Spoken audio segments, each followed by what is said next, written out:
Hello students, welcome back to Hindi mirror channel. सभी students का Hindi mirror पर फिर से स्वागत है। अभी जो कंटेंट लेकर आए हैं, बीए प्रथम वर्ष और सेकंड सेमेस्टर राजनीतिक विज्ञान, तुलनात्मक राजनीतिक प्रणाली, विश्व के प्रमुख संविधान, इससे संबंधित आपको क्वेश्चन बैंक मैंने बनाकर दे चुकी हूँ। तो अगर आपने वो वीडियो नहीं देखी है तो प्लीज़ देख लीजिए। वहाँ पर मैंने आपको 20 क्वेश्चंस दिए हैं सारी यूनिट से। फर्स्ट टू थर्ड यूनिट मैंने ज़्यादा आपकी फ़ोकस की थी, फोर्थ फिफ्थ सिक्स थोड़ा रह चुकी थी। तो अभी मैं जो आपके लिए कंटेंट लेकर आई हूँ, ये 22 सैम्पल पेपर लेकर आई हूँ। अगर आपके पास सैम्पल पेपर नहीं है, नोट्स नहीं है, तो कहीं ना कहीं ये वीडियो आपके लिए बहुत बेनिफिशियल जाने वाली है। तो बने रहिए हिंदी मिरर के साथ। ये आपका सिलेबस है, हिंदी में हम डिस्कस कर चुके थे। अगर आपके पास सिलेबस नहीं है, यूनिट वन में आपका पूछा गया है कॉम्पेरेटिव पॉलिटिक्स, यानी कि जितना भी आपका तुलनात्मक राजनीति है उनके बारे में पूछा गया। फिर उसके बाद उसमें यूके, यूएसए, रशिया यानी कि रूस, उसके बाद आपका स्विट्ज़रलैंड और ऑस्ट्रेलिया। इस प्रकार से आपकी ये 6 यूनिट हैं और हम जो कवर कर चुके थे वो हम यूएसए तक कवर कर चुके थे, यानी कि ये 3 यूनिट हमने कवर की थी।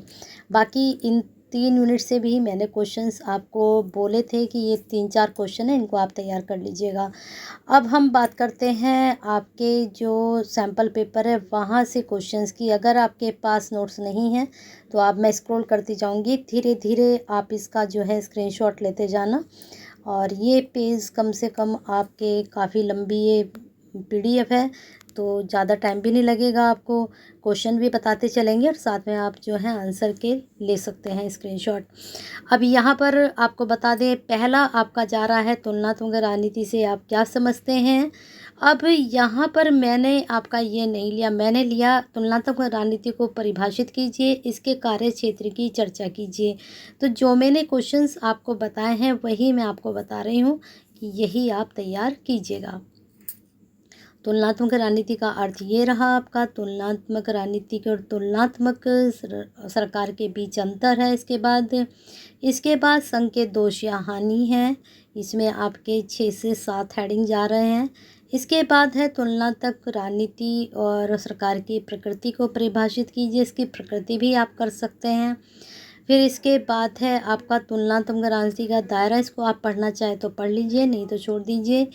फिर एक क्वेश्चन मैंने लास्ट में डाला था, एकात्मक सरकार भी ज़रूर कर लीजिएगा, क्योंकि फर्स्ट यूनिट में आपके एकात्मक सरकार भी है। एकात्मक सरकार से आपका मैं 90% बोलूँगी कि आपका क्वेश्चन बनेगा, लेकिन वहाँ से जो फर्स्ट यूनिट है, जो तुलनात्मक सरकार वाला, जो आपका प्रकृति है, क्षेत्र है, परिभाषा है, अर्थ बताइए, वो सब कुछ आपका 99% ज़रूर आएगा एग्जाम में क्वेश्चन। और ये क्वेश्चन आपका लॉन्ग में ही आएगा। वीडियो जो स्टूडेंट्स देख रहे हैं, प्लीज़ सब इसको जो है सब्सक्राइब तो आपने कर ही रखा होगा, लेकिन इसको शेयर कर दीजिए, लाइक कर दीजिए, क्योंकि आपके लाइक बहुत ही कम आते हैं। जितने आप लाइक करते हैं उतना ही हमें मोटिवेशन मिलता है आप तक वीडियो पहुंचाने का। तो लाइक करते रहिए और साथ में अपने साथियों को शेयर करते रहिए, जिससे आपके साथ साथ ये दूसरे स्टूडेंट्स के लिए भी बेनिफिशियल हो। अब नेक्स्ट क्वेश्चन हमने रखा था, राष्ट्रपति सरकार की मुख्य विशेषताओं पर चर्चा कीजिए, इसके गुण और उद्देश्यों को इंगित कीजिए। राष्ट्रपति शासन का अर्थ, ठीक है, और इसके गुण और दोष, यहाँ पर इसकी विशेषताएं हैं, आप देख सकते हैं 5 से 6 हेडिंग यहाँ पर गए हैं।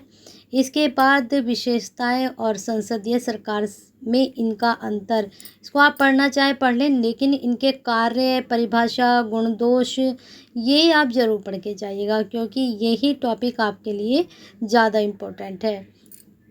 एकात्मक सरकार के बारे में ऊपर पूछा गया था, अब इसकी विशेषताएं भी आप करके जाइएगा।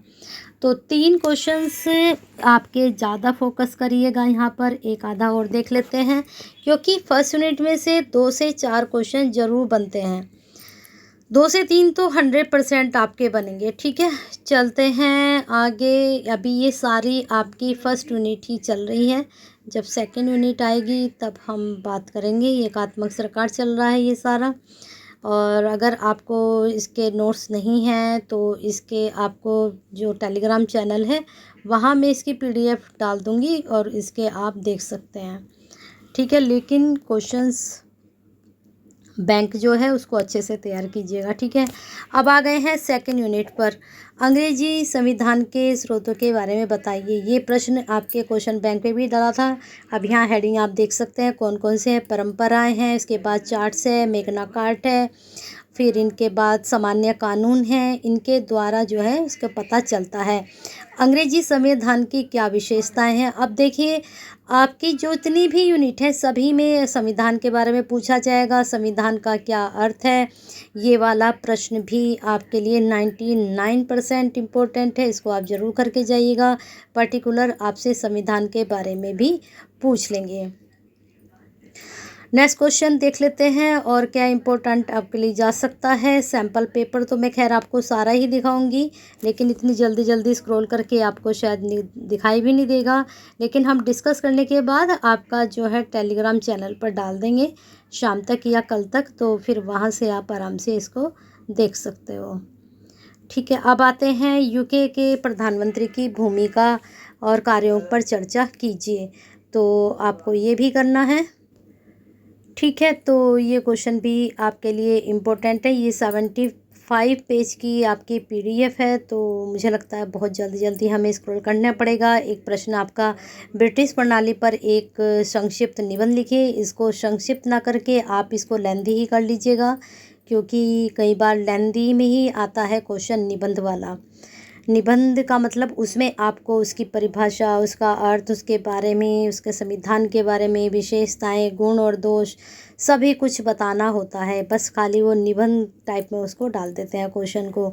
अमेरिका संविधान की प्रमुख विशेषताएं। ठीक है, यूनिट 3 शुरू हो चुकी है आपकी। चलिए, क्वेश्चन आपका यहाँ से बन चुका है। ठीक है, अब चलते हैं आगे। संविधान की विशेषताएं तो आप सभी की पढ़ लीजिए। हो सकता है 2 से 3 ये लगातार आपसे पूछ लें, किसी की भी पूछ सकते हैं आपसे। लेकिन अभी देखिए, ये इनके जो है प्रीवियस क्वेश्चन पेपर भी नहीं है आपके, क्योंकि फर्स्ट टाइम जो है सेमेस्टर हो रहा है आप लोगों का। पहले भी सेमेस्टर हुआ है, लेकिन NEP के अकॉर्डिंग नहीं था। NEP से पहले भी सेमेस्टर चलता था। 2017-18 में हमने सेमेस्टर स्टूडेंट्स ही पढ़ाए थे, लेकिन इससे सिलेबस बिल्कुल अदर था, आपका चेंज था। प्रतिनिधि सभा के संगठन और कार्यों पर चर्चा कीजिए। एक प्रश्न ये भी आपके लिए बहुत इंपॉर्टेंट जाने वाला है एग्जाम के पॉइंट ऑफ व्यू से। अब हम कौन से पेज पर आ चुके हैं? 64। चलते हैं आगे। संयुक्त राज्य अमेरिका के राष्ट्रपति की शक्तियों, वेरी इंपॉर्टेंट। 99% इसको करके जाइए। मुझे लगता है ये शायद मैंने क्वेश्चन बैंक में नहीं डाला है। अगर डाला है तो बहुत अच्छा, नहीं डाला है तो इसको भी आप ज़रूर करके जाइएगा। 99% ये वाला क्वेश्चन आपके लिए बहुत ज़्यादा इम्पोर्टेंट होने वाला है। पॉलिटिकल साइंस का परसों पेपर है। हिस्ट्री का भी आपको जल्दी ही मैंने क्वेश्चन बैंक अपलोड कर दिया है, और इस तरह से सैम्पल पेपर से भी आपको 2 वीडियो में मैं कल समझा दूंगी। अब है न्याय पुनरावलोकन से आप क्या समझते हैं? संयुक्त राज्य अमेरिका के संविधान के संदर्भ में इसकी व्याख्या कीजिए। तो न्यायिक पुनरावलोकन को बिल्कुल ध्यान से पढ़ के जाइएगा। ये आपसे 99% ज़रूर पूछा जाएगा। जब प्रश्न पत्र आपके सामने होगा तो लगेगा आपको मैडम ने ये क्वेश्चंस बताए थे और यही आए हैं, काश हम अच्छे से तैयारी कर लेते। तो वो काश ना रहकर वो आपका हो जाए कि हाँ भाई मैम ने बताए थे और क्वेश्चंस यही आए हैं और हमने बहुत अच्छे से तैयारी की है और हमारा पेपर डेफिनेटली अच्छा गया है। तो मुझे भी कमेंट बॉक्स में आप बताएंगे कि आपका पेपर कैसा जाएगा।